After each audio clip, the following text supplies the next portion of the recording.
ഒരിക്കൽ ഒരു കാക്ക അപകർഷണമായി മനസ്സിലായി ഇരിക്കുന്നു. അതുപോലെ ഒരു കുറുക്കൻ വന്നു. കുറുക്കന്റെ വായിൽ വെള്ളം മൂടി.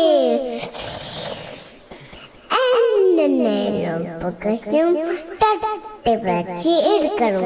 ഹലോ കാക്കട്ടമ്മലാട്ടെ, എന്ന് ചെറുകിരിന്റെ വന്ന പാട്ടാണ് കട്ടിട്ടുണ്ടല്ലോ. അത് പാട്ട് പാടാമോ? അല്ല, വശിച്ചിട്ടല്ല, വെട്ടിക്കൊക്കെ ഒരു കുടിക്കുന്ന.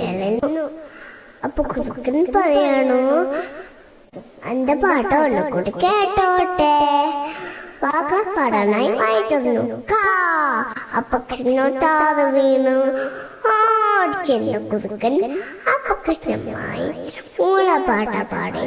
അവൻ സ്ഥലം വിട്ടു. കാക്ക കടിക്കലോ സങ്കടം വന്നു. കൂട്ടുകാരെ, പോകത്തിന് വിശ്വസിക്കാൻ പാടില്ല. നമസ്കാരം.